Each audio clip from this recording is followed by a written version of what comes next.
আসসালামু আলাইকুম এভরিওয়ান, আমি তুহিনা চলে এসেছি একটি নতুন ব্লগ নিয়ে। দিনটা একটু হেলদি ভাবেই শুরু করলাম। আর আজ যাবো কলেজ, তাই তাড়াতাড়ি কাজগুলো সেরে নিয়ে গোসলটা করেই চলে আসলাম রেডি হতে। প্রায় 1 মাস ধরে যাবো যাবো করে যাওয়াই হচ্ছিল না, তাই আজকে কোনো দিকে না তাকিয়ে কাউকে ফোন না করে একাই বেরিয়ে পড়লাম। বাড়ি থেকে কলেজটা প্রায় অনেকটাই দূর, প্রায় 45 মিনিটের রাস্তা। আর এই রাস্তার মাঝে কত যে নদী নালা পড়বে তার নেই ঠিক।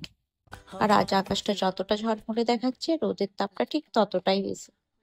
আর ওই দূরে দেখো গাছগুলো চলে এসেছে। আর এই দেখো উঠানটা, এই জায়গাটা আমার এত ভালো লাগে। কলেজের প্রথম দিন থেকে ভেবেছি আমি এই উঠানটাই যাবো, কিন্তু কলেজ লাইফ শেষ, কিন্তু যাওয়ার হলো না। ফাইনালি পৌঁছে গেছি কলেজে। এই হচ্ছে আমাদের কলেজ। তো কলেজের সামনে ধুধু একটা বড় মাঠ। আরে আগে এই উঁচুটা থেকে নামতে এত ভয় পেতাম।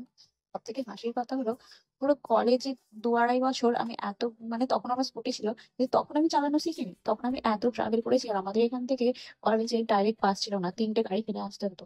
আর লাস্ট 6 মাসে আমি গাড়ি চালানো শিখেছি, মানে পুরো কলেজ লাইফটাই আমাকে কষ্ট করতে হয়েছে। চলো এবার তোমাদের কলেজের ভেতরটাও দেখিয়ে দিই। মূলত দুটো বিল্ডিং রয়েছে। এই সামনের বিল্ডিংটা যে দেখতে পাচ্ছ, এটা হচ্ছে অফিস রুমের বিল্ডিং।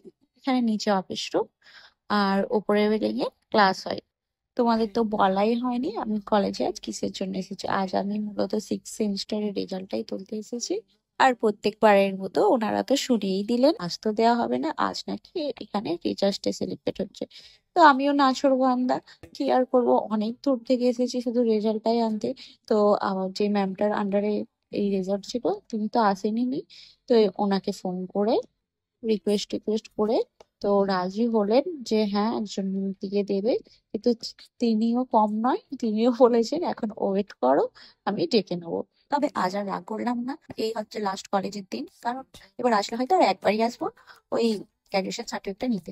আর এদিকে এত তাড়াতাড়ির মধ্যে খেয়ে আসতেই ভুলে গেছিলাম, তাই ঢুকে পড়লাম ক্যান্টিনে। ক্যান্টিনে একটা চা আর একটা বিস্কুট নিয়ে বসে পড়লাম, কিছুটা টাইমও কাটবে। আর এই হচ্ছে আমাদের কলেজের ছোট্ট ক্যান্টিন। ক্যান্টিনটাও চেঞ্জ হয়ে গেছে, আগে ক্যান্টিনটা ওই সাইড ছিল, এখন ক্যান্টিনটা এই সাইডে হয়ে গিয়েছে। আর দেখো আমরা চলে যেতে সবকিছুই উন্নতি হয়ে গেছে, আগে এত চেয়ার টেয়ারও পাতা ছিল না, আর এত খাবারও পাওয়া যেত না। আমাদের এই কলেজটা হচ্ছে এখানকার সব থেকে পুরোনো কলেজ। আর বর্ষাকাল হলে মাঠের অবস্থা দেখো, এই মাঠটা কত পরিষ্কার থাকে। আসলে আমাদের কলেজে এনসিসি হয় তো, তাই মাঠটা ভালোই পরিষ্কার থাকে। এখন হয়তো এনসিসিটা অফ আছে, অফ না থাকলে এতটা মাঠটার অবস্থা এরকম হতো না। আর এই করিডোরটাই কম যা আসা হয়েছে, এই সিঁড়ি দিয়েই মূলত আমাদের ক্লাসে উঠতে হতো। আজ টিচার্স ডে, তাই এই বিল্ডিং এর সবই বন্ধ প্রায়, নাহলে তোমাদের ক্লাসরুমটা দেখাতাম। তো কি আর করবো, কলেজে একটু ঘুরে ঘুরে দেখছিলাম এই কলেজে কত স্মৃতি জড়িয়ে রয়েছে। আগে খারাপ লাগতো না হয়তো, প্রথম প্রথম এত দূর কলেজ ভর্তি হয়ে গিয়েছিলাম, তো এখন সত্যি কলেজটা দেখে মনে হচ্ছে কলেজ লাইফটাও খারাপ ছিল না।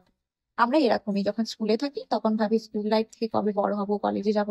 আর যখন কলেজে থাকি তখন মনে হয় কলেজটা কবে শেষ হবে, এইসব চিন্তা কবে যাবে, সেমিস্টারের চিন্তা। আসলে এখন যা অভিজ্ঞতা থেকে বুঝতে পেরেছি যে যখন যে লাইফটা থাকে তখন সেই লাইফটাই ভালোভাবে এনজয় করে নিতে হয়।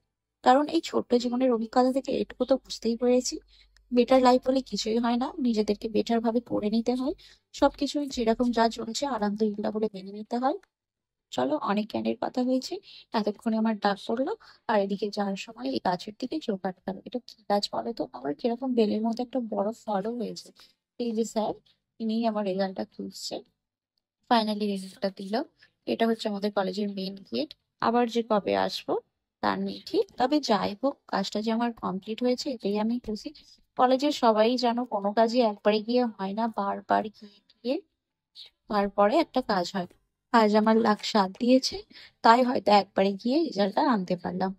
আর দেখো কলেজ থেকে রাস্তাগুলো কত সুন্দর, চারিদিকে শুধু সবুজ আর সবুজে ঘেরা। এদিকে পরিবেশটা সত্যিই অসাধারণ, চারিদিকে গাছপালা ভর্তি। রাস্তাগুলো এত সুন্দর লাগে, সারি সারি ভাবে গাছগুলো দাঁড়িয়ে থাকে, আর রাস্তাটা সত্যি অসাধারণ লাগে। চলো এবার আমি সাবধানে বাড়ি যাই, আর ব্লগটা এখানেই শেষ করি। বাই।